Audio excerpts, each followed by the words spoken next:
Hello everyone, good morning, welcome back to my channel. আমি রিঙ্কির স্বপ্ন চ্যানেলে তোমরা সবাই স্বাগত। আমি ত্রিপুরার থেকে। আশা করি যে যেখান থেকে দেখতেছো সবাই সুস্থ আছো, ভালো আছো। তোমরা ভালোবাসে ভগবানের আশীর্বাদে আমিও বেশ ভালো আছি।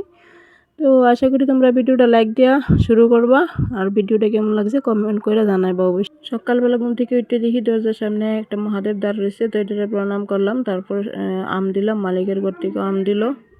তারপর এটাকে জল ডাইলা দিয়ে দৌড়াইলাম। তারপর এদিকে বয়া দিলাম একটু চা। তো আমি ডেইলি একজনের চাই করি, আমার চা করে খাই। তো মাঝে মধ্যে বড়ও খাইতেছে, তো আজকে দুজনের লেগে একটু সকাল সকাল চা করলাম। তো আমি দেখো ছোটো গ্লাসটাতে সবসময় চা খাই, আমি গ্লাসে চা নিছি আর বড় লেগে কাফি নিছি। তো দুধ চাই করছি। অনেক সময় আবার লিগার চাও খাই, তো আটকা আটকা আবার দুধ চা খাইতেও মন চায়। তো দুধ চাই করছি, করে সেটা এদিকে সকালবেলা খাওয়া হয়েছে। তারপরে আবার এদিকে টিফিন আনা হয়েছে, 3টা পরোটা। 2টা পরোটা আনতে গেছিলাম দোকানে, কাকাটা আবার কইতাছে যে একটা বেশি আছে, একটা আবার ক্যারেটটা নিব, তুমি লিয়ে যাও গা। তো আমি কইতেছি কাকা 3টা কেমনে খাবো, 2টা পরোটা খাইলে বেশি হয়। কইতেছে তোমার জিয়েরে খাওয়াই দিও। তো জি আর কতটুকু খাইবো, একটু খাইছে। তবে এই তরকারিটি বেশ ভালোই লাগে এই কাকার, তরকারিটা একটু ঝাল ঝাল হয়। শোনাও কিছু কিছু খা। তারপর দিন দেখো আমার ঘরের অবস্থা কি হয়েছে। এই হলো আমার ঘরের অবস্থা, দেখো। এইগুলা ছিল বিছানার নিচে। তো আসলে বিছানার নিচে বলতে খাটের নিচে।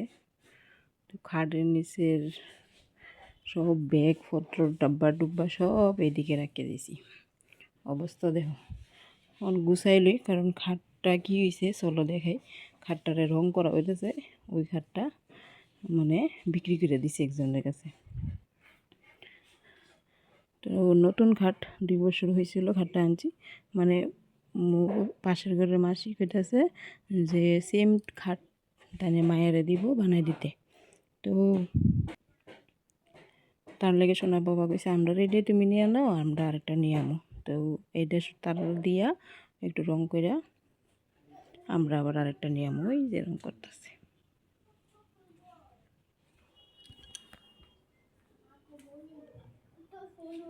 কত সুন্দর হয়েছে, দেখো কত সুন্দর হয়েছে,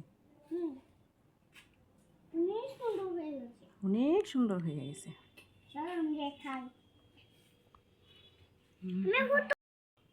চকচক করছে, মানে এটা কালার তো দেওয়া ছিল,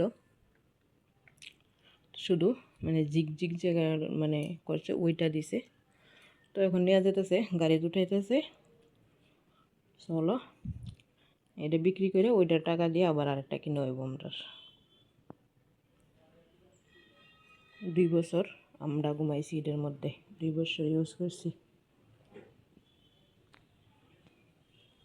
তারপরে এদিকে কালকে একটা আম, ছোট্ট একটা আম চিপা আমি ফ্রিজের মধ্যে একটা ওয়ান টাইম কাপের মধ্যে দিয়ে রেখে দিছিলাম। তো এটা দেখো সুন্দর আইসক্রিম হয়ে বয়ে গেছে। তো ভাবছি আমি আগে ট্রাই করে দেখি হয় কি না, হইলে ভাবতাছি এখন গুঁড়া দুধ টুধ দিয়ে একদম ভালো করে বাদাম টাদাম দিয়ে একটা বানাইতে হইব। তো ও দেখি ও প্রত্যেক দিনে আইসক্রিম লাগে, ওর আইসক্রিম খাইতে ভালো লাগে খুব। আইসক্রিম নাহলে জুস ফ্রুটি। তো দেখো আমি এক চুমুক খাইয়ে দেখছি, কিন্তু আমার আর দিতেছে না। ওটা খেতেছি আমার আর একটুতে আবার বেশি ঠান্ডা লাগেছে, বোগাটা বেশ ভালোই বড়। তো যাই হোক, ও এটা আনন্দ করে খাইছে। তারপরে গেলাম আমি রান্না করে আজকে নতুন একটা ভর্তা করতেছি। তো ভর্তাটা হইলো 2টা কাঁচা টমেটো মাঝখান দিয়ে কাটটা উল্টায় সেরে কুকারে দেখতে ফেটেছে কীভাবে বসায় দিছি। সাথে একটু পেঁয়াজ কুচি করে দিছি, কয়টা কাঁচা লঙ্কা দিছি, একটা রসুন, অল্প একটু লবণ আর একটু জল দিয়ে সেটা কুকারের ঢাকনাটা লাগাইলাম, লাগাই সিটি দেবো 3-4টা দিয়ে। তারপর নামানোর পরে দেখো খুব সুন্দরভাবে টমেটোর খোসাটি উপরের দিকে উঠে ফেলতেছে। রসুনের খোসাটিও কিন্তু আমি ছাড়াই লিছি। এই রসুনের খোসা ছাড়ানোটা তোমরা লগে দেখাইছি না, হয়তো তোমরা ভাববা রসুনের খোসা দিয়ে লাইছি না, গরম গরম আসছিল রেখে পরে করছি রসুনের খোসা, টমেটোর খোসাটা উপরে উঠাইছি। আর সাথে লগে আবার একটা মানে একটু বেশি জাল লোয়ানোর লেগে একটা শুকনো লঙ্কাও ভিড়ে দিছি। তোমরা যারা যতটুকু জাল খাও দিতে পারো। আর লগে তো সরষের তেল আছে, ভালো করে গ্লাসটা দিয়ে গরম লেগে দেখো আমি মিহি করে লইতেছি।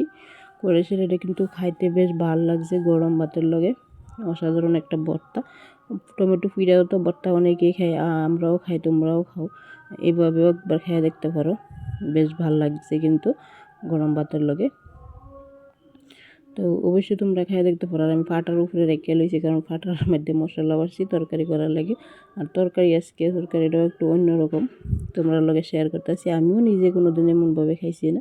পটল আলু দিয়ে ডিম দিয়া, ফুলকপি আলু দিয়ে ডিম দিয়ে খাইছি, কিন্তু পটল আলু দিয়ে ডিম দিয়ে খাইছি না। আজকে বর করতেছে পটল আলু দিয়ে ডিম দিয়ে রান্তাম। তো চলো কইছে যখন রান্না করি, এটা মাছের জায়গার ডিম হইব ওইটাও করতো। তো আমি আগেই আলুটা ডিম দিয়ে সিদ্ধ করে নিয়েছি কুকারের মধ্যে। আর বাইরে প্রচুর বৃষ্টি পড়তেছে। আর তো আমি এদিকে দেখতে পেতেছো পটলটা ভেজে নিয়েছি, সাথে আলুটিও পরে দিয়ে একলগে ভেজে নিয়েছি। তারপর ডিম ভেজে যেভাবে তরকারি করা ওইভাবেই করছি। আর আমার আজকে ব্যাকগ্রাউন্ডে গান আইতে পারে, কারণ আশ্রম আছে বাড়ির কাছে। আশ্রম আজকে পূর্ণিমার গান হইতেছে। রাম ঠাকুর আশ্রম, রাম ঠাকুরের তো পূর্ণিমার মধ্যে ভোগ লাগে। দুপুরে প্রসাদ দিব, যদি যাই তোমরা লোকে শেয়ার করুম। যাই না সবসময়, মাসে তো একবার হয়, কিন্তু যাইতে পারি না। বয়সটা দেওয়ানোর সময় কিন্তু গানের আওয়াজটা আইতে আছে, আমি বুঝতে পারতেছি। তো জানি না কপিরাইট আইব কি না, ততটাও বেশি বোঝা যাইতেছে না। তো যাই হোক, এদিকে আমার রান্নার মধ্যে দেখলাম সব কিছু ভাজা নামায়া একদম তেল তেলটার মধ্যে আরেকটু তেল দিয়ে একদম পেঁয়াজ টেস্ট দিয়ে মশলা বাটা দিয়ে লবণ হলুদ দিয়ে ভালো করে কষায়া একদম পটল আলু সব কিছু দিয়ে ভালো করে একদম ফুটায় ডিম দিয়ে নামাইছি। তোমরা সবাই তো জানো তরকারি কেমনে রান্না হয়, মাছ তরকারির মতোই। তরকারিটা রান্নার পরে খাইতে কিন্তু সত্যিই খুব ভালো লাগছে। ভর্তাটাও বেশ ভালো লাগছে, আর ডিম তরকারিটাও ভাবছিলাম কীরকম লাগবো, কিন্তু খাইতে সত্যি ভীষণ ভালো লাগছে। তোমরা অবশ্যই একবার ট্রাই করে দেখো। আর যারা খাইছো দেখো, দেখতেও কিন্তু বেশ সুন্দর লাগতেছে। তো কাইটটা ধরনের ডিম কুসুম দেখো খুলে গেছে দুই একটা। তো যাই হোক, তরকারির মধ্যেই তো আছে, এটা তো আর অন্য কেউ খাইতো না, আমরাই খামো। মানুষের তরকারি নাকি দেখতে যেটা সুন্দর, খাইতেও সুন্দর লাগে। তো তারপরে দেখো মায়া কেমনে সাজছে, ওরে ভিডিও করতেছি, ও নিজে সাজছে। আমি ভাবছি ওর বাবা নাকি চোখের মধ্যে ওর আইলাইনার দিয়ে দিছে, কিন্তু ওর বাবা কথা না, ও নিজেই দিছে। তো দেখো বা চোখটার মধ্যে কি সুন্দর করে আর্ট করছে।